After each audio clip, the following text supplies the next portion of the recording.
Gog et Magog sont mentionnés en Apocalypse 27. Il s'agit d'une autre bataille, mais la répétition des noms de Gog et Magog montre que l'histoire se répétera. La rébellion contre Dieu en Ézéchiel 38-39 se reproduira. Le livre de l'Apocalypse fait référence à la prophétie d'Ézéchiel concernant Magog pour décrire une attaque contre la nation d'Israël qui aura lieu à la fin des temps. Apocalypse 28-9. Et aura pour résultat la destruction de tous ses ennemis. À l'issue de cette bataille, Satan sera enfin jeté dans les temps de feu et de soufre, où il demeurera éternellement. Apocalypse 20-10. Ézéchiel 38-39 et Apocalypse 27-8 ne font pas référence à la même personne et aux mêmes batailles.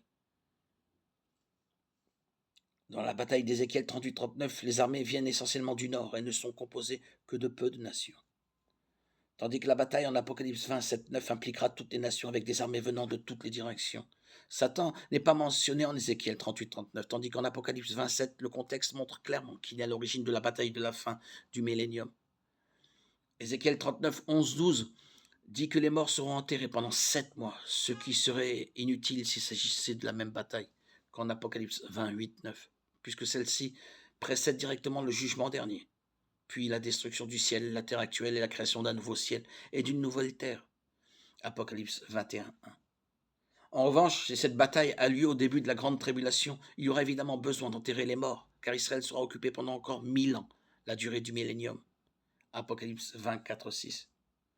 Dieu se sert de la bataille en Ézéchiel 38-39 pour ramener Israël à lui, tandis qu'en Apocalypse 20, Israël vient de lui demeurer fidèle pendant 1000 ans, le millénium. Les rebelles en Apocalypse 27-10 sont détruits sans espoir de repentance.